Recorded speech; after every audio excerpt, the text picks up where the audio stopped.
Welcome to Recently Interesting. Today, our episode is called Screen Time, the 21st Century Glow. So, I guess first, let's talk about how we became introduced to screen time. So, what age were you whenever you started using YouTube, social media, iPhones? And how did you get introduced to those? This will kind of age me, but iPhones weren't really a thing. Maybe I was also just poor. But iPhones weren't a thing until I was in my 20s. In college pretty much is when I got my first iPhone. So I had a Razr, and then I think I had I called it a phone that thinks it's smart, but it wasn't really a smartphone, you know?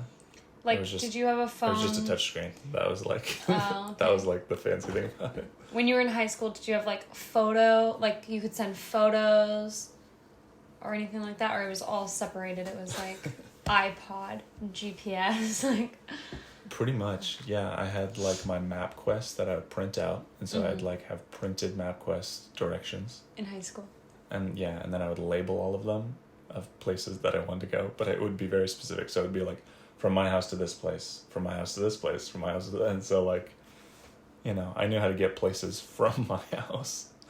But aside from that, but anyway, and then what about social media? Social media was MySpace was my first social media, and I was super excited because it was the rave, and everyone was getting MySpaces, and you'd have your top 8 friends or whatever. I don't know what it was, top 5 maybe. And so you'd put your top 5 friends, but MySpace, I feel something that was cool about it, and to be honest I still think is cool about it, I don't know if they still do this, but back in the day you would have your own wall, and so you would design it, the background would be how you designed it, how you wanted it. And so every one of your friends would have a different background, and then when you'd click on their profile you'd be dude, that's so cool, how'd you get that? And they'd be oh, it's, and they'd tell you, and then they would have a little playlist of their favorite songs.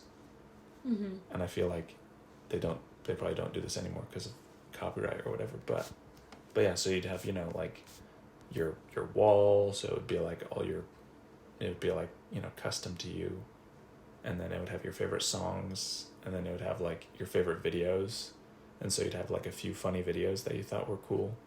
And so it was cool because you can click on any of your friends and listen to their music and watch what they thought were the funniest videos to them, and you'd get a good sense of this person's cool, or I don't understand this person's sense of humor, or whatever.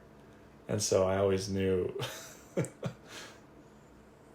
I guess it just reconfirmed that my friends were my friends when I'd click on their wall and I'd watch their top video that they thought was funny, and it would be the same video that I had, or they had top songs that were the same as my list, and so I'm yeah, we're all on the same wavelength. So, but that was probably when I was, I don't know, 13.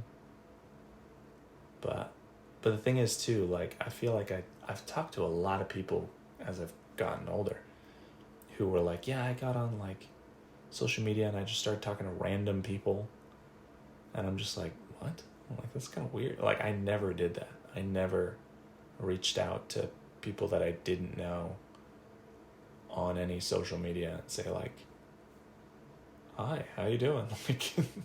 Yeah, I don't know, maybe I just wasn't that outgoing in general, but I just thought it was weird because I'm why would I reach out? I don't know them. But what about you? So for me, my first, I did not go on MySpace. I remember when I was in 7th grade, MySpace was kind of becoming a popular thing, and a lot of people were starting to get involved with it, and I was in my reading class, and my teacher said to me, don't go on MySpace because that is where the child predators are, and you will get kidnapped by a pedophile if you go on MySpace. And so I was like, all right, fair enough, I'm not doing MySpace. Tom's gonna come get you. I was like, that's enough of a warning for me. I don't want to get kidnapped by a pedophile, so I'll stay away from MySpace. And then after that, so I missed MySpace, and then Facebook became the new up and coming thing, and everybody was getting on Facebook, and everyone was telling me, oh, you gotta get on Facebook, like everybody's on there, it's so cool. And I was like, nope, I don't want to get human trafficked. My reading teacher in 7th grade warned me about this. And one night I was at my best friend's house, and I was just insistent, adamant, I do not want social media. I'm gonna get trafficked if I go on there. And my best friend's like, it's not like that, it's totally safe, like I'm making you a Facebook. And she created an email account, created a Facebook page, and then gave me the login information after like I already had a Facebook that she had made for me. And so then after that I did become a Facebook user, and I used that for a long time, and I feel like that was kind of the main social media resource that I used. I guess maybe we should have said this at the beginning of the video, but we currently are off social media. So this is just the story of kind of how we got introduced, used it, and then why we left and how we feel about that. But so I got on Facebook, started using Facebook in a very normal way. You know, you keep in touch. Like at school, you're seeing what everybody at school is doing. You're seeing what your relatives who live in other countries are doing, who you're not normally in touch with and probably wouldn't have been otherwise. Talking to your Canadian girlfriends, you know. I actually didn't even have a Canadian girlfriend. Then I did have an Instagram, like, I was very casual on Instagram. I feel like people really jumped off of Facebook once Instagram became a thing, and I knew a lot of my friends were super into Instagram, and I thought it was all right, and I used it very infrequently. And then at one point in time, I did have a Snapchat, and the thing I kind of liked about Snapchat was that it was actually one-on-one. I found it to be more social because I guess they did add stories eventually, and then that became more like observational rather than social. I felt like a lot of over time for me, I did feel like social media became something that I didn't really feel like it was social, because whether you be on Instagram or Facebook, it's mostly just watching pictures of other people. Yeah. And especially as I got older and I graduated high school, and you kind of go through different phases of life, meeting people in different areas, and then you're always friends on Facebook, but you're not necessarily keeping in touch with these people on a very personal level. It started to me to kind of feel like you're in a giant mall, and each storefront is like somebody who you met at some point in your life, and you're just window shopping everybody's life, but you're not going into any of the stores in the mall. You're not buying anything at any of the stores. You're just spending hours a day walking past these storefronts of seeing what they put in their window. Yeah. And I feel like for me that started to feel really hollow and unfulfilling. Yeah, I feel like the thing is, I mean, I remember the transition from MySpace to Facebook, and I feel like to think about it, it's sort of, I would relate MySpace as like Spencer's or Hot Topic. You know what I mean? And I feel like most of the parents of that time were very much against MySpace. They're like, they don't want their kids to be on MySpace, whatever. And then Facebook came out, and they're like, oh yeah, we totally support our kids being on Facebook. And it was just so... Because the parents got on Facebook. Yeah, and I feel like it was so just it seems safer to them. They somehow pitched it to the parents, and it was super vanilla. And so it's like, you have like this Hot Topic, like MySpace, next to like this Old Navy, like Facebook. And all the parents are like, they got khakis, you know? So it's like... Yeah. They were all on board. And so I mean, I remember having both, and then logging back onto MySpace infrequently, and MySpace was just the place where people could actually, like, the kids my age could actually like speak their mind, and it was mostly just screaming into the abyss, right? Where they're just like venting their life, but they couldn't do that, I guess, in a journal or anywhere else. But so I think people forgot that journals existed, because there's a lot of things people share that I'm like, you know, that probably would have been more appropriate for a diary. Yeah, but I feel like Facebook definitely shifted from like this sort of like, you know, Old Navy, like, we got something for everyone, to more like this flea market of like everyone trying to like sell you something. Like, there's so many ads on Facebook, there's so much like propaganda, and everyone's got an opinion, and so I feel like it just turned into like this very hostile flea market where people are just like, buy my stuff, and it's not even buy my stuff, but it's like, buy my ideas, like, agree with me, like if, and I remember became like, very politically polarizing, I think. it just came just exhausting. Like, I remember there were these people who I was like distant friends with, you know, I mean, acquaintances at best, and it was just like no ill will towards each other, but, you know, went to the same high school, whatever, so we're friends on Facebook, and they would grow up like everyone does, and then they would get opinions, and they would post their opinions and say, if you don't agree, like, I'm deleting you. And it's just like, really? Like, that's all it takes? Like, if you believe blah blah blah, unfriend me. Yeah, and like, I remember... That's true, I actually kind of forgot about that. Yeah, I remember there was one person who posted something like that, and I just responded, and I'm like, well, you know, like, everyone has their opinion. Very, like, I wasn't, like, hard for one side or the other. I was just sort of like, there's a right way to do things and a wrong way to do things. And, like, within the hour I was deleted, and I was like, I guess that wasn't that wasn't enough in her camp that I've been deleted. But yeah, so I mean, I guess I sort of brushed over a lot, like, just feel like, yeah, there was the, you know, the Instagram, which I feel like was cooler because it was less opinionated and more just like... It's more about vanity on Instagram, I think. I guess, but it was also just like people got more... I mean, I feel like this is very unpopular. It would probably be unpopular to say, but I would think that when Instagram first came out, people got better at like taking pictures. Like, I feel like everyone became a photographer. Yeah, it definitely devolved, I feel like, and everyone just started taking pictures of like nothing. And maybe that's what it was in the beginning too. Yeah.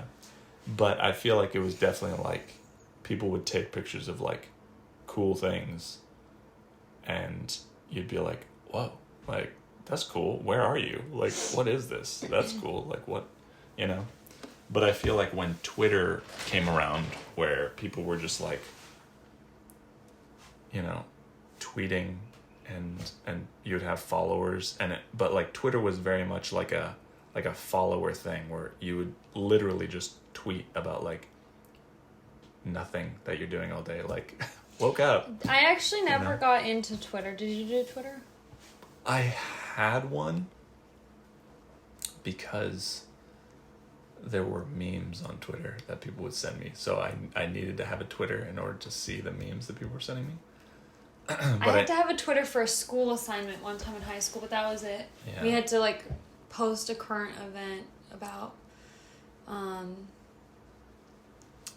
what's it? Astronomy every week in my astronomy class. It is very random. Yeah.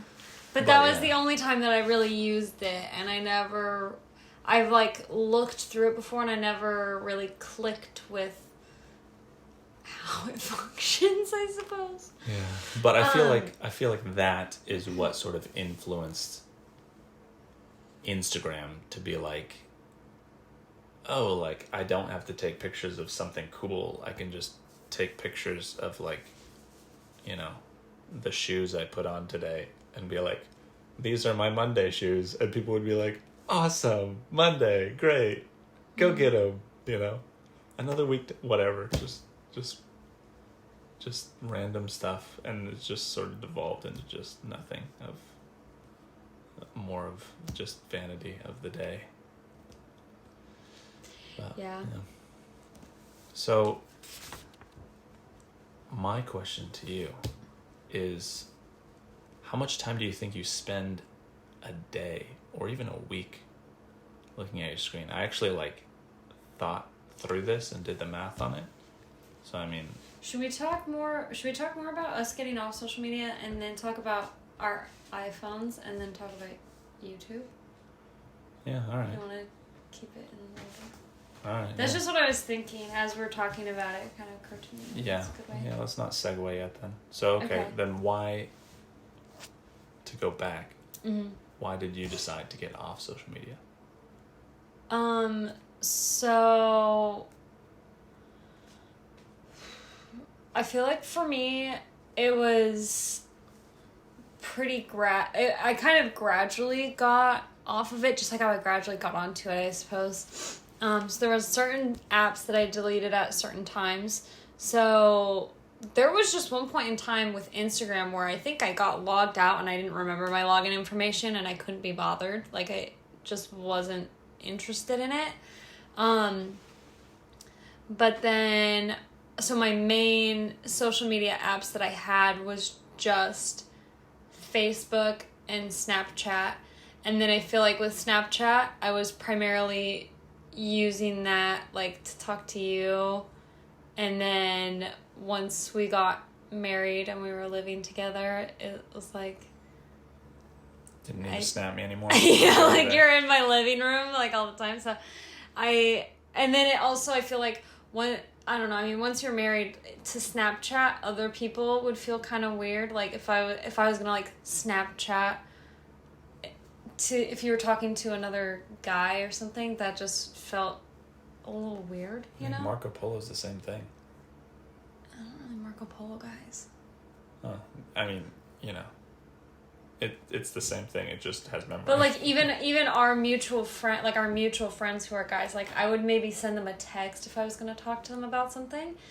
But like to Snapchat them just felt a little weird. Gotcha. And also I was getting annoyed about Snapchat stories. I felt like the stories were it became like it became a place to find news in the stories, and that was just like felt like such a time wasting black hole. So deleted Snapchat, but then for me the big one was like Facebook. And I had been thinking to myself, well, this is sucking so much of my time. I was in school at the time, in university, and I felt like, okay, I'm getting on my computer. So I had already deleted all the stuff off of my apps on my phone. I didn't have it on my phone because I just didn't want the temptation that way. But on my computer, I would often find like, okay, I'm going to pull up my homework assignment, and then I just click onto another tab and get on Facebook. And then half an hour later, it's like, oh geez, where'd that time go? And I would see people, like particularly, there was a young mom I knew who was just like always commenting on everything and very political, very contentious. And I used to think to myself, like, you have a baby. How are you spending so much time when you have got a newborn baby or like a, 5-month-old baby on Facebook? Like, is this really where your energy is best spent? And I didn't feel like it was where my energy was best spent.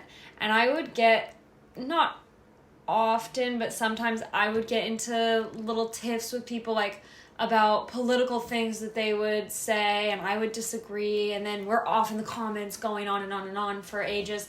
And it would just, like, the debates would get so heated that I would start to ask myself, is this worth my emotional energy? Yeah. This conversation had no payoff for me, but it really sucked a lot out of me. And then well, I mean, you and I had talked about there was that's exactly a girl. Yeah, that's exactly what like sort of nail in the coffin for me was I disagreed with something, because like got to the point where it was just like spam. All these people just posting. Certain people who are very politically opinionated, they seem to be relentless in how much stuff they post. And it's just a matter of, like, am I going to take the bait today or not? It's like, I want to scroll past it, but it's just like, it's like every other thing was their stuff. And you're just like, goodness gracious. And so I remember I commented on, someone's stuff, disagreeing about something. And then someone who wasn't even like, it was like some other person, like, followed through this whole comment chain and then commented on, like, the last thing I said was like, is this, like, don't you have anything like better to do? And don't you have anything better to do? And I feel like that, like, hit me hard. And I was just like, don't I? Probably right. I'm like, don't I? I'm like, wow. I'm like, that's interesting. Like, that is a very profound question. And then, profound question, and from somebody who spent a bunch of time themselves doing the exact same thing. And so I'm just like, I do. I do. I do have better things to do. And like, it was like, within the next month or two, I was off of it. So at the time when she said that to you and we were talking about it and stuff, and I had been feeling the desire to get off, because I was off so many social media already. Facebook was just like my last kind of foothold that, like, I didn't feel like I could let go of it. And there were so many people in my life that I knew from a variety of different places that I felt like, well, how am I gonna know what's going on with so-and-so? And like, oh, this person has really cute kids that they post pictures of, so like, that's a positive, And then it got to the point where I felt like, you know what? I don't think that the positives outweigh the negatives. I think that actually the negatives are way more, and there's so much of my time that this is just draining and sucking every day. And so I started thinking, you know what? Maybe I'm ready to actually pull the trigger on deleting it.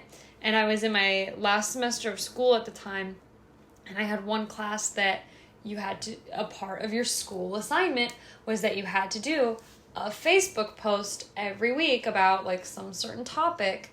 And so I felt like, okay, I'm going to keep it for the rest of this class, but once this class is over, I think I'm ready to delete it.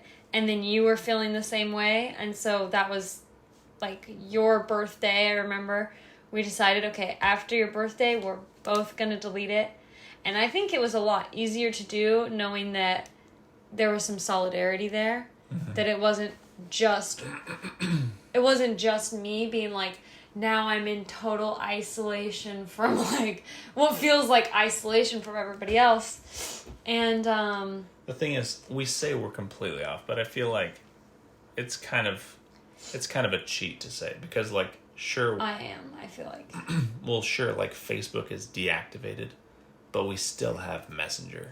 And so it's like you can still talk to all the contacts you have there, but it's like you don't have the endless scroll. So I would say this is like a bit of a hack for somebody if you're listening and you're considering deleting social media, but you don't want to lose your contacts. What we did was we deactivated our Facebook, And that does allow you, so your Facebook seems like it's deleted. Nobody else can see that it exists or anything like that. However, I think they can still see it. I'm not sure. no, they can't. Okay. It doesn't show up at all that it exists anymore, but you do still have access to Messenger. And so that way, if there's someone whose phone number you don't have, you could still text them on Messenger. I don't really use Messenger anymore because we got rid of our Facebooks. It's like 3 years ago now, right? Probably. No, probably 4 or 5. It was actually 2020. It was August 2020 because I remember So it was 4 right years after ago. coronavirus had just started. And then it was like coronavirus had started like March, April, and then we deleted ours in August. Huh. So this will be the 4th year now. But in that time, I've found the opportunity to, everybody who I'm interested in staying in touch with, You have their I've secured their phone numbers in that time, and so I don't really use Messenger anymore. Yeah. But if you're feeling apprehensive about deleting it for that reason, that is what I would advise, to start that way. Yeah. But to go more on that though, I feel Yeah. like, I mentioned that comment was like the final reason or what gave me like the kick to do something. But I feel like even still, like I feel like my time spent on social media was definitely going down, and I feel like it was because on Snapchat I feel like I got really weirded out when they started tracking your location. And I remember when they came out with that patch or update or whatever, and someone was like, hey, click on this, and then you click on whatever, and then it pulls up like essentially like Google Maps, and it shows all of your friends and where they are. Everybody is. And I'm just like, that is freaking weird. Like, that is so weird. And so like that creeped me out. And then Like, why? Whoever asked for this? yeah, but then even still on Instagram, I remember I wouldn't post a lot of stuff because I would remember having conversations with friends of mine where they're like, yeah, like I just can't look at Instagram because it just sort of bums me out because like I see all this cool stuff everyone else is doing. Comparison. Right. And so I'm like, well, I don't want to feed that, like I don't want to be bumming someone out because I'm posting about having a good time. And I feel like people need to realize that people only post either their best moments or their lowest moments. Not many people are posting like their middle moments, Yeah, well, it's interesting because like so we're not on Instagram, but we have family members who sometimes will talk to us about people who they follow on Instagram that we know, who will like post pictures of themselves crying and stuff like that, where it seems like a very vulnerable moment that should never have been documented and sent out to hundreds, if not thousands of people that Yeah. And showing those really low moments feels very like inappropriate. And yet It just feels people weird 'cause also don't sometimes like you when don't know them that well. people always say, oh, it's just the highlight reel, and it's like, so either way, either way, it's not beneficial. It's not beneficial to just see the highlight reel. It's not beneficial to see a moment that seems way more personal than what it's appropriate to share. Yeah. But at the end of the day, I guess Like for me, spark what notes I for think, someone's life.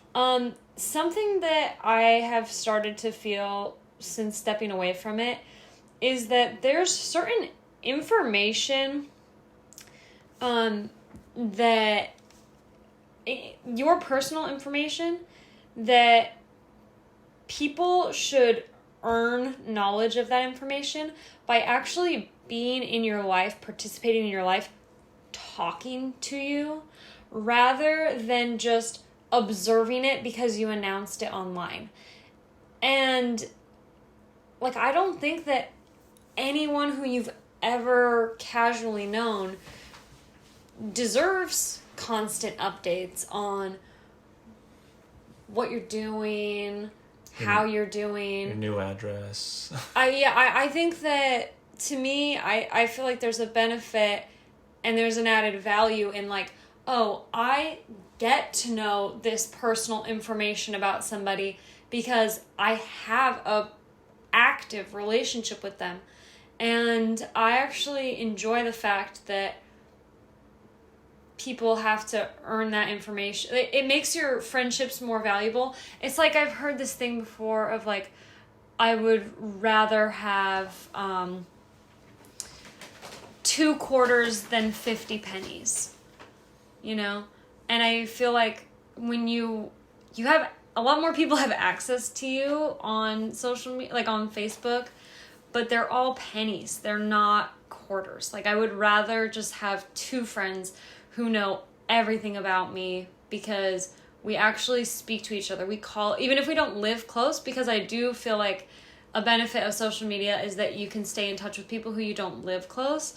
But now that you have things like phone calls, FaceTime, it's not necessary to use social media in order to be in touch with these people. There's alternate ways. And even the people who maybe you haven't talked to in a long time, to catch up is actually super quick.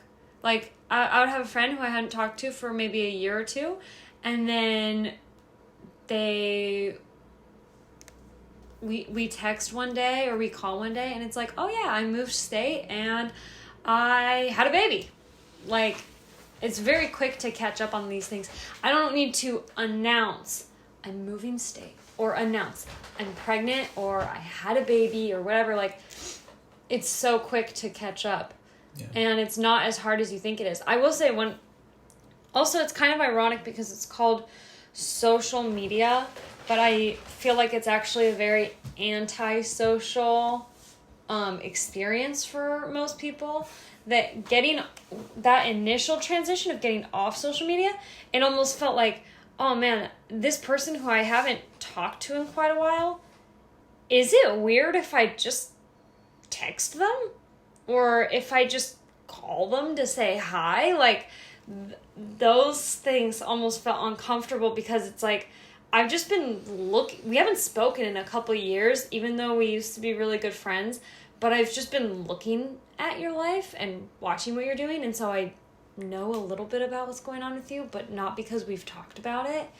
And so I felt like it put me in a situation where not only did people have to kind of earn information about me, but I have to do the same thing. And if I want to know what's going on with my friends, I have to reach out to them personally. And something that I did when I was first getting off, all the people who I thought to myself, okay, what's a list of my friends who I actually want to be in touch with? And I made a list, and then they might be people who I was more casual, like we didn't really talk very much anymore, but I messaged every single one of them and just said, hey, when is your birthday? I'm getting off social media, but I'm gonna text you on your birthday.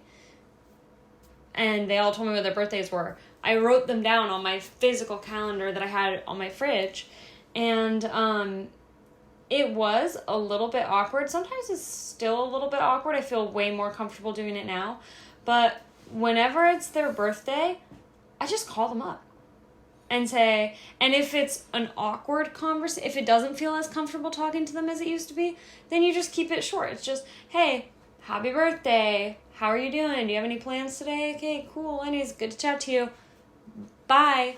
Or, you know, if they have more time or you feel like it feels more natural to just kind of reestablish that, like, I want to call you on the phone, or I want to text you every once in a while and check in with you. Yeah. And there's friends that I have I feel like back in my life now who I wouldn't have felt comfortable reaching out to before, because now that I'm off social media, I have to make that effort. Yeah. I feel like I never really struggled in that department because, I mean, I remember I called up someone, that I went to college with after I'd gotten off social media. I just called him one day because I was driving to work and I had a long commute or something. Mm-hmm. And I just called him out of the blue and I'm just like, hey, how you doing, man? And he's just like, I'm like, is this so-and-so? And he's like, yeah. I'm like, sweet, so your number's still the same. And he's like, I've been meaning to like reach out, see how you're doing, but I was never brave enough to give you a call because I wasn't sure if you had the same number. I'm like, people think, oh, what if they're gonna think that that's weird that I just called them? Yeah, and you have to just get over it. Like and sometimes it is a little weird, especially at first when you haven't done it in a long time. It feels uncomfortable. Yeah, I mean, it was after he said that I was like, is it weird that I'm just calling him? I'm like, nah, I don't. Even if it was, I was like, I don't care. I'm still interested to know what's going on in his life. But yeah, I mean, even that mixed with just other experiences where like, I mean, there was someone at work who like broke their hip or leg or arm or something, and they were like out for a while. Yeah. But like everyone knew about it and everyone sort of talked about it, but I had never talked to them about it personally. Yeah. And so it was just sort of like office, I guess, gossip. Even though it was true. But then I remember, they came back to the office and we started talking, and then I was just like, yeah, so how you doing? And they're like, yeah, didn't you know? Like, I broke my hip. And I'm just like, really? And he's just like, yeah, most people know. And I'm like, well, and I said it straight to their face. I was like, yeah, I'm like, I heard that. Like, I heard people say that. I'm like, but we had never talked about it, so I wasn't going to assume. And he's just like, huh. And I'm like, yeah. I'm like, me and you, we never physically spoke about this. Yeah. Like, I heard it from someone who heard it from someone who heard it from someone who heard it from you. And it's just like, even if that's 100% legit, like, I'm not just going to approach you and say, hey, I heard this. Like, I thought that was more weird. But I don't know. I think they appreciated it. They're just like, interesting. Like, they're not just going to talk to me about things that they heard, even though I was working for a small company and everyone knew about that, like, one-on-one. Yeah, but yeah, I don't know. I guess that's just how I was. I was like, I'm not gonna assume, even though I can see your cast. He wasn't wearing a cast, but you know what I mean. So that's a little bit about our social media usage. So we've been off it. Are you happier being off it? I mean, yes. I feel like you still use it. You have a fake account that you use for Facebook Marketplace. 100%. Full disclosure. So you're still like a little bit on it. Yeah, I definitely You were cheat. Completely off, and then you got back on, kind of. And yeah. I do use. I got back on because I'm like, I want to buy stuff, but I don't want to pay store prices for this. And you can always find cheaper crap on Facebook Marketplace. I use Marco Polo personally. I do use that too. But I don't necessarily consider... It's interesting because I wouldn't consider it to be social media because there's not really a media element to it. Just sort of like video texting? Yeah, it's like video texting basically. And there's no ads, there's nothing suggested to you, there's no scrolling. It's exclusively,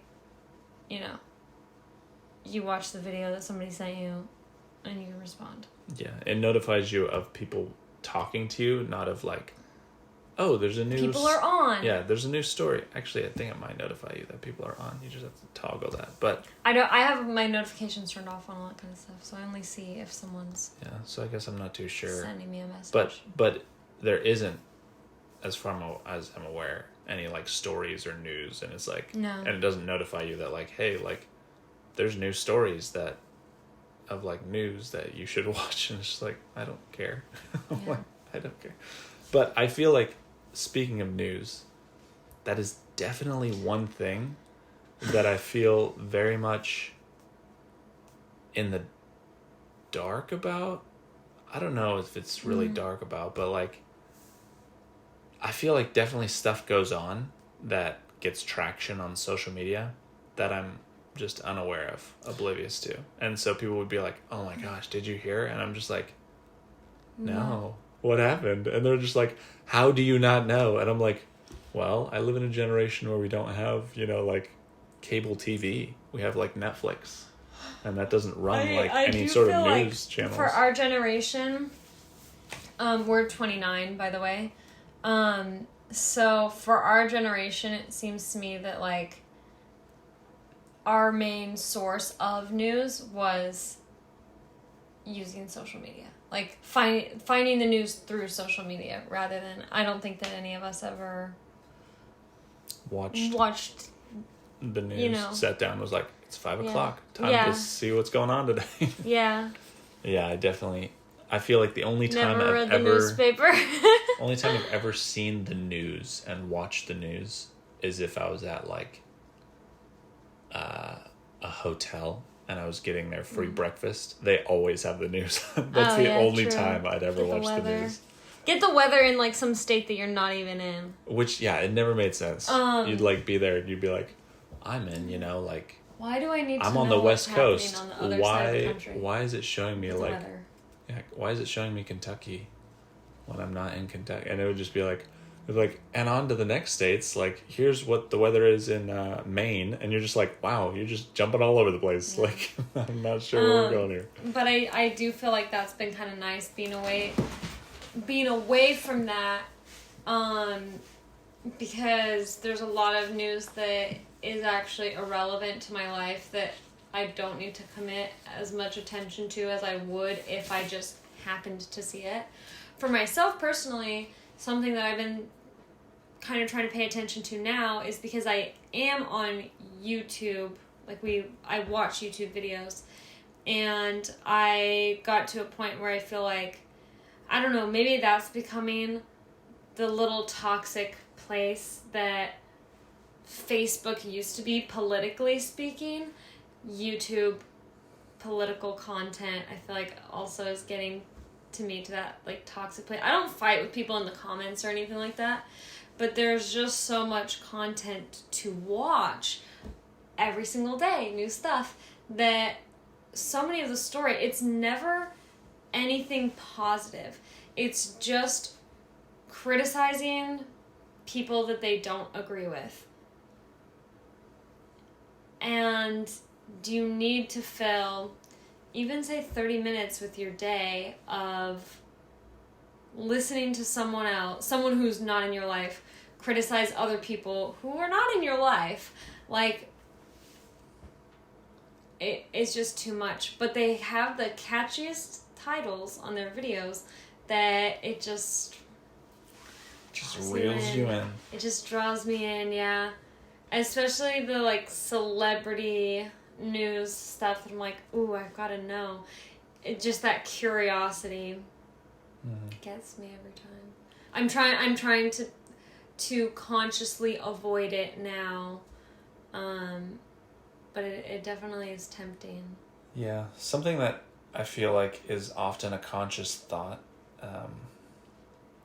when I'm on YouTube, of all places, is before I click on a video, I read the title a few times, and I look at the thumbnail, and I think to myself, okay, do I want to see this? And it's not actually that, but it's related videos to that, right? Do I want to see this for the next 5 days? I'm and oftentimes the algorithm will. Right. And oftentimes I'll look at it and I'll just be like, nah. It looks interesting, but I don't want to be fed this.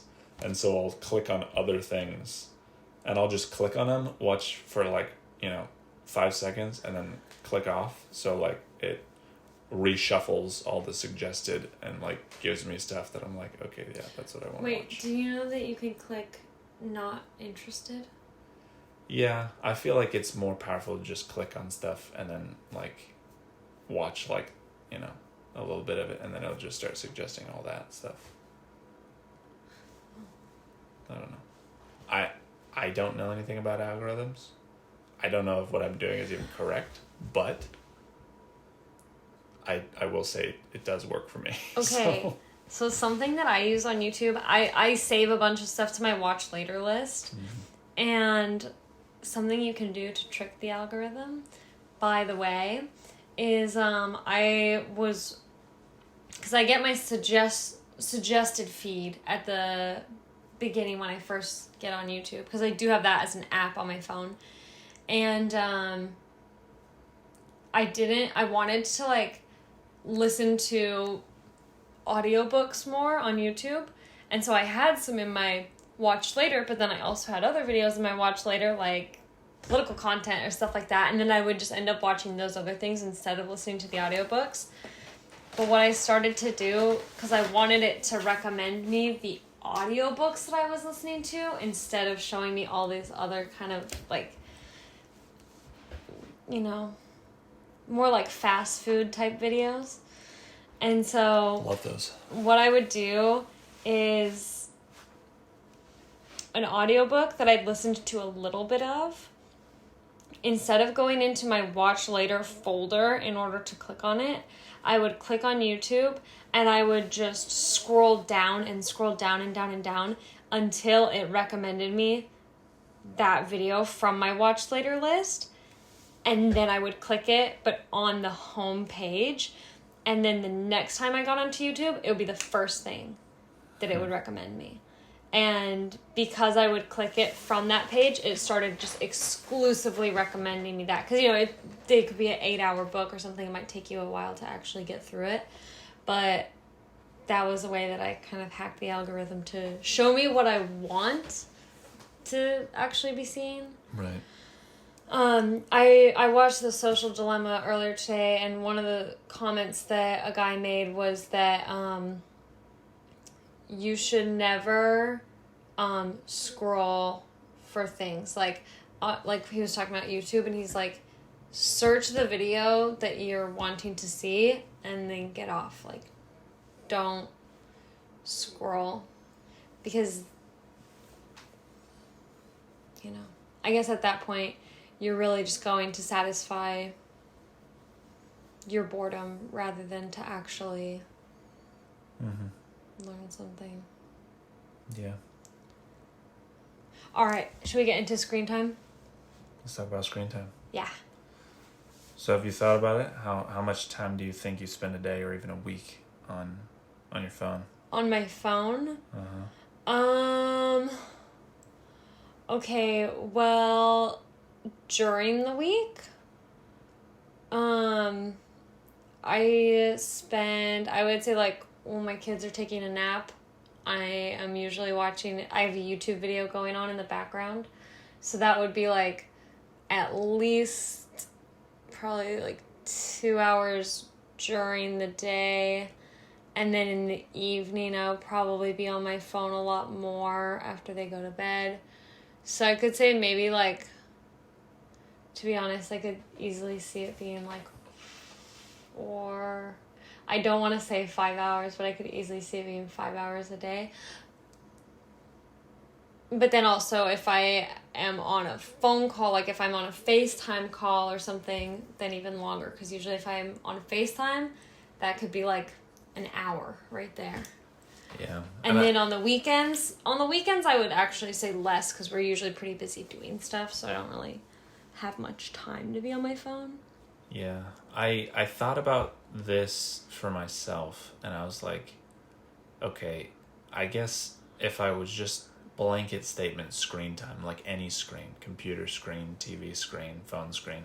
Oh, yeah. I'm like, I am almost 100% of the time, like, if you're awake, you're on a screen. On a screen. Like, I wake up. Because you work. Yeah, I work. Like you have your screen? I work in front of screens. And so it's just like, I wake up, maybe take 30 minutes to get ready and out the door, and then drive for 30 minutes to an hour to get to work. And so it's just like, but even in the car, it's like, I'm probably listening to something. Yeah, I probably YouTube something to listen to, or, you know, Amazon Primed or Netflix or, you know, whatever, something to listen to. Mm-hmm. And so it's like, so for that hour of driving, it's not like I'm in silence. I'm like listening. I'm consuming something. Yeah. And then when I get to work, obviously on the screens until I leave, and then I come home and I'm again listening to something on the way home, and then I feel like I probably spend 30 minutes to an hour hanging out with you guys, eating dinner, maybe 2 hours, and then the kids go to bed, and then it's just like, okay, what do you want to watch before we go to bed, and so it's like maybe there's 2 to 3 hours a day where I don't have like some sort of something illuminating, in front of me. So how do you feel about that? I mean, honestly, I don't think there's a lot I could do about the whole work thing, but it definitely has made me thought about it's definitely made me think about my driving, and I remember there were times where I would drive to work, especially when my commute was shorter. When I have like an hour commute, I'm like, I gotta listen to this. Fill that with something. Yeah, I feel like I got time. I gotta do something. But like, if I had like a 30-minute commute, oftentimes I wouldn't listen to anything, and I would just drive to work in silence. And maybe it's weird, but it just felt like it was just nice that I didn't have to know anything. I didn't have to think about anything. Like, I could just like let my mind just sort of spin off into just nothingness. Yeah. While I drove to work, before I like got into work and like had to like zero in on something. So it's definitely really made me think about what I could do to like sort of, I wouldn't really say meditate, but like definitely probably don't meditate while you're driving. Yeah, but definitely disconnect from for the, sure, yeah. From the screens, but that led just that time to think. Yeah, but that so that sort of train of thought of how many hours am I looking at a screen sort of led me into what effects do I think screen time is having. Yeah. And that because I'm sure you've probably heard about like kids in video games and the effects of video games on kids or even adults, right? And I actually like found like a medical journal, and I read their report of like their findings. What did they say? Well, basically their conclusion was they're like evidence is like there's not enough like supporting evidence to really lean any way, because like and some to say what to say that well there's just too many outlying contributing factors that affect someone's life to say that video games ruined their life, you know what I mean? And so like they could take a sample of 100 people who play like, I don't know, Grand Theft Auto, some violent video game, and then they could be like, oh well, like these are like they're more violent or whatever, but it's just like, but there was never like they would take 100 people and do a sample, and they'd be like, okay, well like 50% of the people are more violent, and then they'd do the exact same study and they'd be like 30% are violent, because like there's external factors affecting all these people's lives that either make them more violent or make them less, or like whatever. And so I thought that was interesting, that I was like, yeah, that's true. Like like you never really know what affects. I mean, you could probably know what it's having on you personally, but I thought it was interesting from a studies perspective that they're like, well, it's hard to like do a study of all these people because like everyone consumes it in a different way.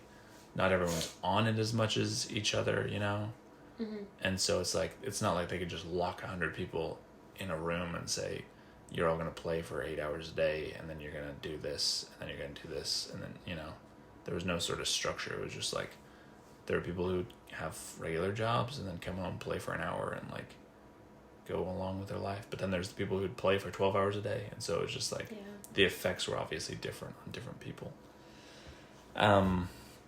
But my question to you, I guess, is, do you think that screen time, not just social media, but like screen time, watching TV, looking at computer screens, TV screens, phone screens, do you think that has an overall positive effect on your personal life or an overall negative effect on your personal life?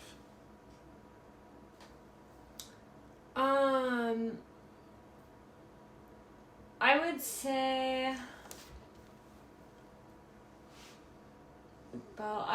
it's both, and I don't know if the negative and the positive cancel out to just make it a neutral effect. Because I feel like when it comes to YouTube, generally I would say negative. So I, like, just this past week, I took 3 days where I did not watch any YouTube videos, except for, I just told myself there was a couple people who I subscribed to that I thought, okay, if one of them releases a video, then I can watch it. But if they don't release a video that day, I don't get to watch just whatever happens to pop up when I log in. And something that I noticed, because I would still go on YouTube and scroll to see if one of those subscribers did post a video, which happened 2 times in those 3 days. But that means that I spent maybe like 15 minutes watching YouTube instead of what normally could be like a couple hours in a day. But I noticed that it's actually when you're reading titles of things that are somewhat interesting, or you're seeing thumbnails of something that's kind of eye-catching, and you are consciously like, I am going to scroll past it. It is not an option for me to click it. You have a very strong impulse to just give in and click it. And that impulse of like, just give in, like, just do it. It was like stronger than I would have imagined it to be, maybe. And I didn't give in. But it made me kind of feel like, man, this has a hold on me that I don't recognize, because normally I'm not telling myself not to give in. And so to that extent, I would say that's probably negative. But I do feel like, as somebody who, like, I'm a stay-at-home mom, and so I spend most of my day with kids who are not, like, on an intellectual level to have a conversation with me like how an adult would. And so consuming some amount of content during the day that's adults talking kind of feels like you're not losing your mind. A little bit of a relief. Yeah, like it feels like you're not just the only adult in the world. Yeah. So like that is nice, and I do think that like watching movies, as long as you're not over consuming movies and TV shows, I feel like it's just fun. It's just something kind of nice. And within reason, it's nice. It's once it gets unreasonable, the amount of time you devote to it, that then I would say it's negative. So maybe with YouTube, for myself personally, maybe I devote an unreasonable amount of time to it. Yeah, I feel like that definitely varies from person to person. But yeah, I get what you're saying. What about yourself? Well, I thought it was interesting that I wrote that question, because I had that question, is what effects, negative or positive, do you think screen time has on you? And then the 2 notes I wrote below that was instant gratification of entertainment, information, that to make you less patient in your everyday. And you talked about your impulse. And like, I feel like being a parent, you sort of read up and hear a lot of things about like what you should or shouldn't do, how you should or shouldn't raise your kids. And one of the things I feel like people say is like, don't let your young kids watch too many screens or like watch too many TV shows because like it'll like mess them up or whatever. They'll turn into little monsters once they get near an iPad. Yeah, which is kind of true, but it is true. But I thought about that in regards to this question. I'm like, wow. I'm like, when you have, when I have my phone and I can just look something up instantly, I can have the answer to anything, or I can just like instantly be entertained by something. Yeah. Or, instantly I can find out how to get to somewhere. And so it's just like, I have this sort of instantaneous results to like questions, entertainment, like anything. And I thought to myself, maybe the people who say these things are sort of onto something where it's like, yeah, like these kids are being exposed to like instant gratification, and that's what is making them so like sort of wild, I guess, or like uncontrollable, is because they're not developing that patience of like receiving a reward after doing something. It's just sort of like reward instantly, like you're instantly entertained by all the colors and explosions, right?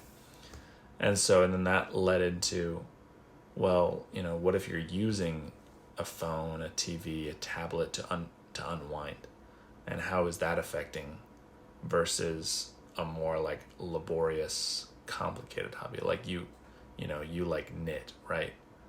And so it's like, well, that's a more complicated hobby than just like, I like watching movies, or like watching YouTube, right? Because like the gratification to creating something is once it's done, and it takes hours and hours and hours to like do it and mess up and like fix it and mess up and like part.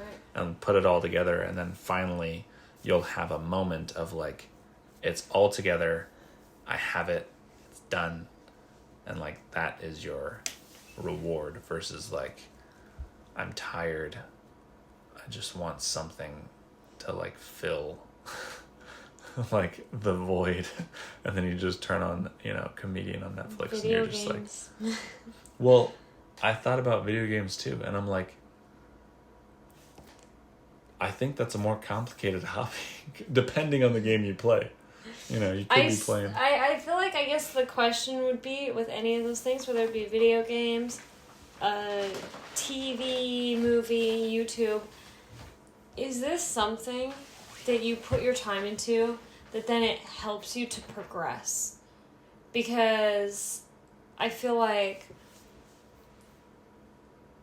when it comes to your phone in general, it's complicated because it's like a virtue and a vice at the same time. You can use your phone as a tool that actually really is extremely helpful. Like, I can order my groceries on my phone and just pick them up at the grocery store. I save myself at least an hour of my time and energy every single week. I just do that on my phone. So that's like an amazing tool. However, it's also the thing that seems easiest to turn to when you're bored, or when you're stressed. Yeah. And I think that I've heard it described as like an adult pacifier, and that is where I feel like that is bad. So whether it be your phone, any type of screen, are you using it in a way that like you are the master of that screen? You're using it as a tool for yourself, or is it the master of you and you're the little baby and it's pacifying you because you don't want to handle, you don't want to deal with the fact that you're bored, you don't want to deal with the fact that you're stressed? Yeah, That's an interesting way of putting it. I've heard you say that to me before. But yeah, I mean, I could definitely see the positive and negatives of that instant help or services that your phone can give you. But yeah, I feel like it's definitely case by case individual of what are you trying to accomplish by using your phone? What are you trying to accomplish by, by these screens? Something I thought was interesting earlier when you're talking about like kids and screen time and how like people are basically cautioned against exposing their kids to screens at a young age because of how that might stunt the children's development and their patience and their creativity, whatever. Yeah. It's like, it's interesting because we can recognize it so easily in children who we're very protective of, like, oh, this isn't good for you. But as adults, it's like, do we not recognize that it's affecting us in the same way? Like, it's maybe doing the same thing to us of, like, decreasing our patience, decreasing our creativity. And, I've noticed that just as much as kids seem a lot more, like, easily agitated if they've just been interacting with a screen, as a parent, it's so much easier to get more frustrated with your child if you were just interacting with a screen and your child is kind of interrupting that, Yeah, and it makes and you I kind feel of like think, ooh. Since I went through this and thought about this, wrote these questions, I definitely think that's something that I have been keeping on my mind is after I use a device to sort of just relax, to unwind, like, okay, I'm gonna just sit here and watch a YouTube video or something, right?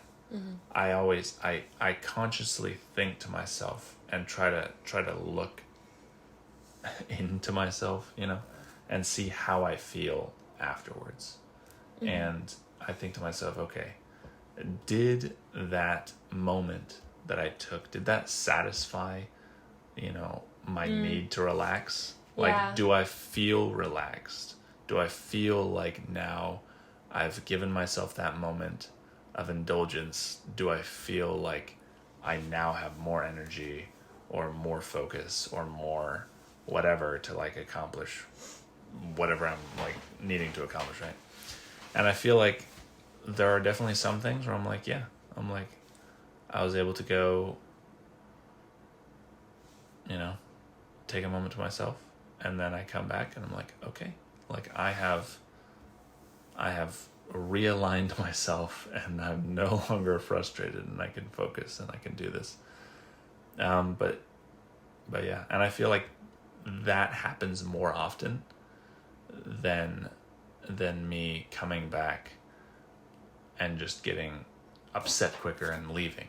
Because I've also tried to see that too, where it's just like, okay, how much time after I've sort of taken my breather do I need, or not do I need, but how much time does it take before I need another break? You know what I mean? Yeah. And, like, are those breaks, like, those time periods between breaks, are those decreasing because I've taken these breaks to just sort of, like, entertain myself? Or are those breaks, like, those times between breaks, are those increasing and taking those moments to, like, unwind are helping me? Or, maybe I should just push through and take no breaks and see how you feel, and just see, like, okay, instead of doing this task that would have taken me 30 minutes and taking 5 breaks and making it last an hour, I can just do it in 30 minutes and then have 30 minutes, Do you consider doing that? Well, no, I just sort of thought about that now. But I also think that I don't really operate in that capacity. I usually just muscle through whatever I'm attempting to do, whether that be cleaning or working. I feel like when I was doing my 3-day break from YouTube, although I should amend that to say that I was listening to an audiobook during that time, which I use YouTube for, which I didn't count. So when you're doing your 3-day no scrolling, essentially. Yeah. No, just like clicking on scroll, like, videos that I scroll, and nothing political at all. Yeah. But I still wasn't getting that time. Like, there was one day that I had a bunch of meal prepping that I had to do. And the entire time that I was meal prepping, it took like a couple hours. And I was just listening to an audiobook the whole time, which I enjoyed and I needed to do because we have our book club. But it kind of made me think, okay, so I'm not filling this time with YouTube, but it is still getting filled. It's not just like me and my brain, here in this moment. I'm thinking about the book that I'm listening to. Mm-hmm. But it made me kind of feel like, okay, maybe what I should do is take a longer break from YouTube where I'm not even like tempting myself with the scrolling or anything, of just like, don't watch any of it at all for a week, and then at the end of the week go through and see, because during those 3 days, if I did see a video that it's like, oh, I'm interested in that video, but I can't watch it right now because that's not like one of my subscriptions, I would add it to my watch later list. And then what I did was, after those 3 days were over, I went through the list, and before I watched anything, I just deleted a bunch of videos that it was like, I don't actually need to watch that. Because I feel like in those moments where I'm scrolling, in my head, the reason why I'm scrolling is I'm bored and I'm seeking some kind of an entertainment. Mm-hmm. But because I didn't fulfill that entertainment with whatever that video happened to be in that moment, a couple days later, I don't need that entertainment anymore. I'm not even interested in the video. Like, I don't even care for it. Yeah. And so maybe I feel like I should just not watch any for a week, and then watch the videos that like the people who I subscribe to would make, which would probably be maybe 4 videos by the end of the week, I would imagine. Yeah. And then just watch those 4 videos, okay? And then go back to just none for the rest of the week, because that way I would get more of the experience of what's the silence like, in those moments where maybe I'm just doing some chores, doing some laundry, cleaning, whatever, but I don't have... Maybe that's a better name for a video. What's the silence like? What's the silence like? Nobody knows what the silence is like anymore. Yeah. Like, people have said before, people get their best ideas in the shower, because that's like the one place that you're not on your phone. You're actually in the silence, maybe unless you're playing music, which I would say music is like the mildest form of filling the air when it comes it's to... all still noise, though. Yeah. But yeah, I do think that's interesting. I think it would be an interesting experiment to just try it out, see what it feels like. I definitely think your production would go through the roof. Like, I mean, I don't know if you remember this about me in college, but I would have like periods where I'm like, I'm not gonna watch Netflix or like play video games at all this week, because I just want to get all my work done, schoolwork done, and get ahead. And so I would, for a week, I wouldn't watch any movies on Netflix or Amazon, whatever we had. Mm-hmm. And I wouldn't play any games, and I would just do my work and try to unlock like the coursework for like the next week and the next week, to just, I would just fill my time with just doing coursework. And then the following week, I would literally have so much time to myself because I got ahead so far on all my stuff that I would just kick it. And then you binge it. Yeah. And then I would be like, all right, now I can watch, a movie that I want to watch or play a game. And I remember one of my old roommates came up to me and he's just like, dude, I have no idea how you do it. And I'm just like, what? He's like, I don't know how you go a week without, touching any of this. He's like, because, he would just observe me, and I would, like, walk into a room, they'd, have, like, their pizza and be like, hey, we're watching this. And I'd be like, no. And I'd, like, go to my room and, like, just start cranking out work. And he's just like, dude, I don't know how you do it. He's like, I would break day 2. And I'm like, yeah, it does take a lot of self-control. I'm like, yes. I'm like, I feel like the first time I ever did it, it was difficult. But then the week following, where I just had so much free time, was so liberating that I'm like, yeah, it's definitely like, once you see the reward, you're like, and experience it, you're like, yeah, this is better. Well, and that's the thing, is like, I've had this experience, I feel like maybe 2 weeks ago especially, where it's late at night, you're scrolling through YouTube, watching video after video after video, you're looking at the time on the clock, and you're thinking, why am I doing this to myself? Like, I obviously should go to bed. I should have gone to bed an hour and a half ago. Why am I still awake? And yet still, it's like, it's true. I just have to watch another video. When your phone's, what is it, horizontal? Is that right? Horizontal? Mm-hmm. Yeah, long way? Hamburger way? Hot dog way? That would be a hamburger. It's a hot dog. It's hamburger. No, a hot dog is vertical like this, and a hamburger is like that. That doesn't even make any sense. Think a hamburger, you hold it like this to take a bite. But you don't hold so I guess it's A hamburger and corn dog. Anyway, when you're holding it in the sideways mode, it and you're watching a video horizontally. Sunset. When you're holding it in sunset mode, you don't, and you're on YouTube, it doesn't show you the time. And maybe that's intentional. Maybe it is. But yeah, I've had that feeling of just like, oh my gosh, why have I not gone to bed yet? Like, and then I found this video on YouTube that's like, it's like this little song that's like, following that with that. Like, go to sleep, and it's like, singing you this little song about like, you're gonna be tired in the morning, like, just do yourself a favor and go to sleep. And so what I would tell myself is like, if I'm struggling to get off of YouTube, but I know I wanted to go to sleep, I'd be like, okay, I'm gonna watch that video, and that will be my last video that I watch. And then I felt like after I watched that video, it felt a little easier to like, okay, I'm putting my phone down now. You're exactly right. If you want, I know how I can help you out with that.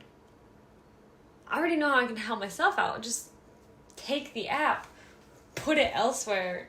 Don't mess with it. Well, so you can go into your settings. You can turn off your cellular for YouTube, and then you can go into your Wi-Fi, and then just put a pause on it. So you can say like, at 10 o'clock, I want you to like essentially cut the Wi-Fi to my phone. And so then like YouTube would just stop working at like 10 o'clock. Well, I feel like there's actually a lot of very positive arguments to be made for the idea of your phone in general having a bedtime. That, okay, it's 10 p.m. I do not need to be on my phone right now. Why? It's true. I feel like just all this time that we've spent with phones, we've all kind of implanted...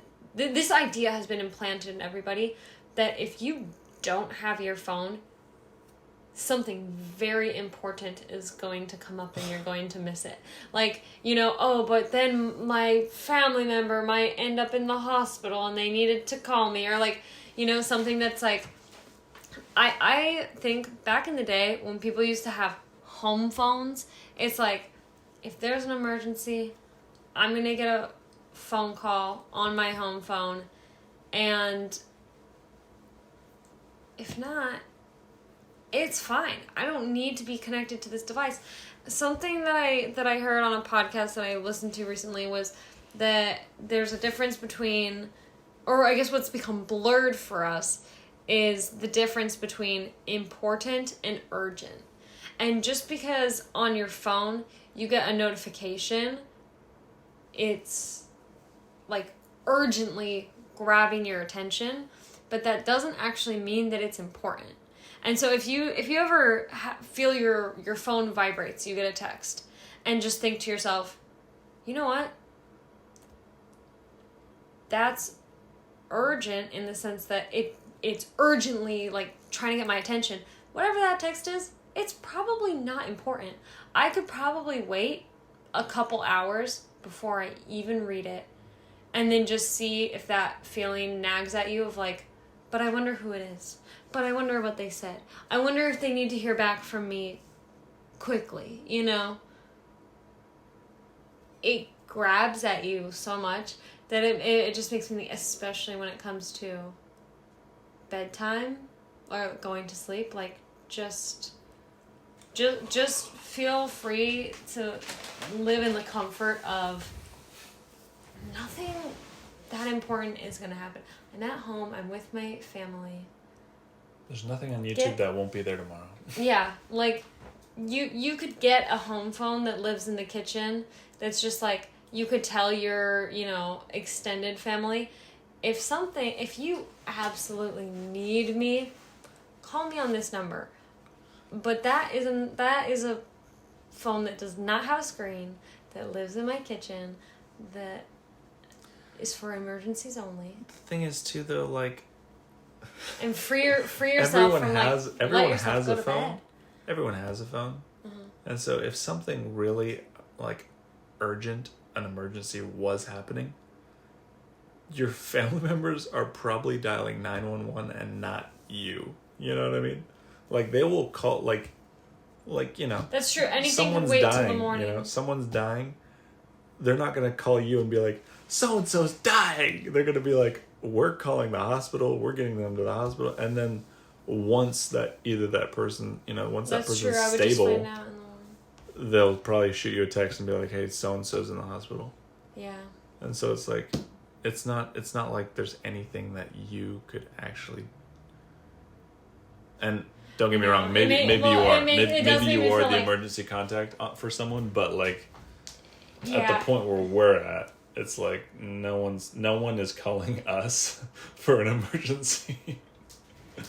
I mean, maybe some people out in the world, it would you're only that be person, people but that we're live not within that our person. household, and we would already know. We wouldn't need a phone call. Exactly. It does make me think maybe we could leave our phones in the kitchen at night instead of let them live. And there's like these small little tricks because it's like, oh, but it's my alarm clock, like as if nobody used to have alarm clocks back in the day. They make it so easy to be like, but I have to have my phone, you know, like, it's my alarm, I need it right next to me, never let it away from me, like it needs to always be within 3 feet of me, you know. Yeah. Even when you're sleeping, you need it within an arm's length. Yeah. That's kind of sick. And then people don't want to, but like you don't want to use the word addiction or like feel like, oh, I'm addicted to it, even though chemically it's affecting you in ways that you would be very reluctant to acknowledge, in ways that you would only notice if you got away from it. Yeah. Because until you get away from it, you're being pacified. You don't even notice.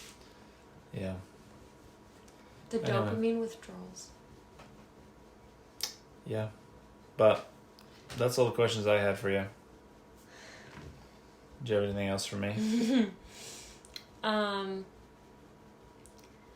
Yeah, I had maybe one more question for you.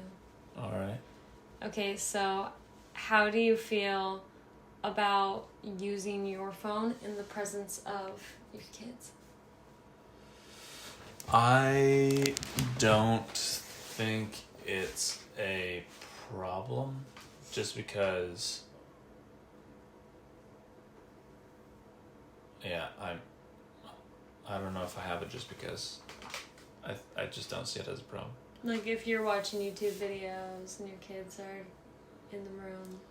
Yeah, I don't see it as an issue. And I guess the only reason presently that I don't see it as an issue is because whenever because, you know, our kids are always going to, like, run up and grab our phone.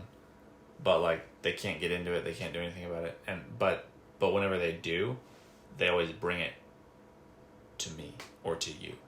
At least that's been my experience. Because they know that it's ours. Right. And so, like, they'll see, my phone laying around somewhere, and they'll pick it up, and they'll run to me and just hand it to me. Mm-hmm. And, like, not even asking to turn it on, they'll just hand it to me. And I'll be like, oh, thanks, and I'll put it in my pocket. And they're just like, yep. And they'll just, run off and do the thing. And so it's like, I don't see our kids ever running up to us and like, at least not yet, and saying, like, put something on your phone to, like, entertain me. And so, like, if they were doing that to me, then I would be like... I guess that's not really my intention. Then I'd be like, no. But... My intention in the question is more like, do you feel like if you are, let's say, for example, you or I are, like, just watching a YouTube video for entertainment's value, but our kids are around... Are, like, witnessing us being pacified, are you saying? Yeah. Like, do you feel okay about that? Or do you feel like, man, I can't, like, indulge that way in front of my kids because I should be paying attention to that? Or, like, how do you feel about that? I don't really think that's an issue either, at least not for me, just because it's not like a 24/7 thing, It's not like they're just watching me on my phone 24/7. And, like, I'll come home from work. Because they only... Yeah, but, like, I'll come they home... don't have 24 hours of opportunity for that. Yeah, but I'll come home from work, and I'll sit on the couch, and I'll, like, watch a YouTube video or whatever. Mm-hmm. And, like, the kids will be playing, and, like, typically, after I've watched maybe even just, like, 2 minutes of a video, I'll usually click it off because one of them's asking for something or wanting something. And then I'll usually just sit on the couch and just, like, watch them do whatever they're doing. Mm-hmm. And a lot of the times they're just out there, like, playing with their toys, doing their thing, and they'll come up to me because they want to show me one of their toys or want to do something, or want me to grab them something for them. Mm-hmm. Want me to grab something for... Yeah, I think I said that right. But yeah, so typically it's, like, not a whole big deal. I'm not, like, not, interacting with them. Mm. Like, I'm not isolating myself and foregoing interaction with them. Like, it's not like they're, like, at my ankles, like, begging for my attention, and I'm just, like, a zombie, like, watching a YouTube video, Mm. Like, if they come to me, I'm immediately at their beck and call. Mm. So I don't think it's an issue. Do you think it's an issue for you? For myself? Yeah. I feel like so during the day, because I'm with them all day long, so I'll usually try to keep my phone on the kitchen counter with the ringer on so that if I get a text or a phone call, I'm aware of that. And then I really try to only check my phone during their naps.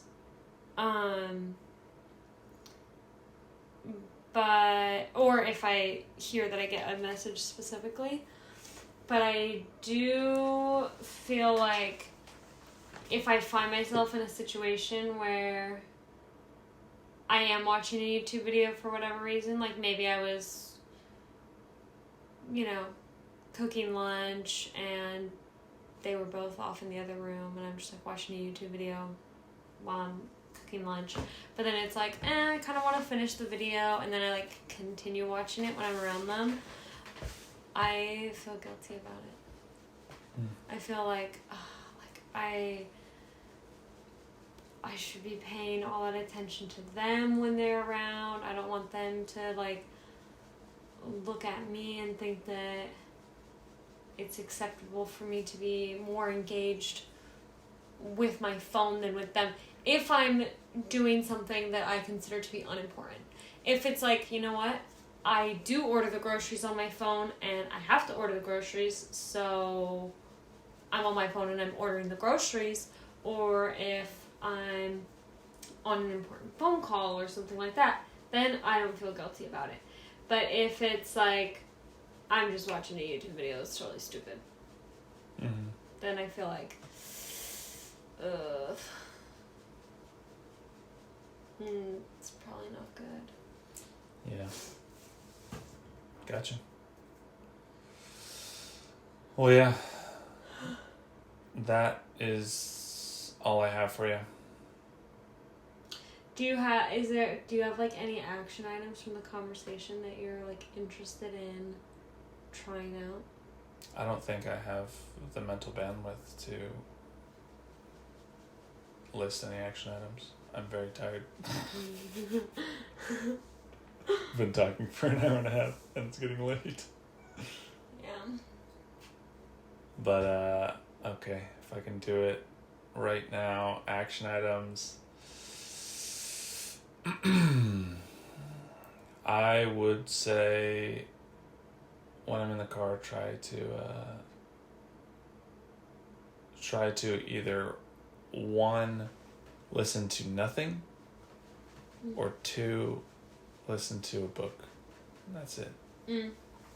And so it's like if I'm and I feel like essentially just trying to put more silence in my life. Yeah. What about you? I agree. Like, I like the idea of having more silence in my life. Maybe music. I don't really mind music as much. But I think that I would take, like, currently on my phone, YouTube is on, like, whenever I open my phone up, it's on my first page. So that's, like, something I can click on very easily when I get on my phone. But I think I'm going to move it to, kind of hide it on my phone so that it's not that easy to get to. And then I'll just say, for this next week, today's Tuesday. So I'll just say, I'm not going to watch any YouTube videos until maybe, on Sunday. If I have, some downtime on Sunday, I'll go through and see, okay, did anybody who I'm subscribed to post a video? And then just try to only watch those, but I'll wait until Sunday. So for the rest of the week, I won't watch any at all and just see how that feels. Okay. That's what I'm going to try. Because I feel like that's a lofty goal. I know, isn't it kind of interesting though that seems like a big deal, like to not watch YouTube. We're talking Wednesday, Thursday, Friday, Saturday. To watch no YouTube for 4 days seems like, whoa, that feels dramatic, and I feel like it shouldn't. It's like, what am I gonna do with all my time? Yeah, for 4 days, not watch any YouTube. Yeah. What? Like that, you know. Okay. Well, good luck. And I've gone through times I've gone through times not watching any of it when it wasn't available to me, and when it wasn't available to me, I didn't even think about it at all. But it's the fact that now it is available to me that it almost feels like, how could I choose to refuse? Yeah. I'm surrounded by cookies. I must eat all of them. Yeah. Okay. All right. I think that's all. Do we know what we were going to talk about next week? I kind of wanted to talk about what the heck's going on in Texas. Oh, okay. Yeah. I don't even know what's going on in Texas. Funny enough, I watched as much as I watched a long YouTube video. Oh my gosh. Okay, how am I supposed to find out about this without? I'll Google it. You're gonna have to read news ads. You're gonna have to read stuff. But or maybe you can lead out, you can tell me about it, and then I'll give you my thoughts fresh off the cuff. Yeah. To be honest, I feel like I have to look more into it because I feel like last time I heard about it was a couple weeks ago. Mm-hmm. And so I feel like maybe even a month ago at this point. I feel like stuff has changed. Okay. But yeah, there's something going on with governor and federal government, and the border, and so I was just like, this is very dramatic and interesting. So, Okay. so I was very interested in what's going on there. We're at an hour and a half now into our conversation, and I feel very confident that you and I are the only people who will ever hear this far into the conversation. But I think if anybody is listening, then feel free to comment what your experience with social media has been, or with your phone or watching YouTube has been, and what ask any tips do you questions. have to Oh yeah. to How reduce your, or help you be more efficient with your screen time instead of like scrolly and inefficient? As you've experienced it over the years too, I would be interested to know. And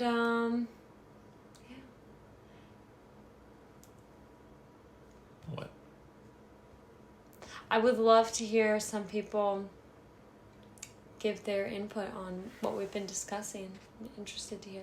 I think that everybody has a bit of a sense of what we're... not a lot of people, I feel like, have gone off social media the way that we have. But when I first got off of it, a lot of my friends who I told, oh yeah, I'm leaving social media, I need your phone number, were saying, oh really, you're leaving it? Wow, I've really wanted to do that, but I can't. But that's like a really cool idea. I feel like people kind of have the vibe that something's off with this. Mm-hmm. With these screens that we use. Yeah. So I'd be interested to hear other people's input. So keep listening and stay tuned for next week. Stay glued to your screen and see what we have to say next week. We're only gonna do one of these videos once a week, so you can follow along with me. Only watch YouTube once a week and watch this. You don't even have to watch. There's no visual for a reason, so you can just listen. And just you can listen while you do your dishes or your laundry. Yes. And don't think about anything besides what we say. We're just going to contribute to the mess here. Fill the void, I guess. But yeah, it's kind of ironic making a video about... Making a YouTube video about how we should stop watching so many YouTube videos. We're going to talk for nearly 2 hours about how you should not be on social media and cut down your media intake. So yeah, that's a lot. Anyway. But you know what? It was a fun evening for us, and that for me is the value in it. Yeah, it's the conversation. So what are we doing? Anyway, all right. Are we saying bye-bye? Yeah. Goodbye. All right. Have a good week, everybody. Leave a comment. Bye.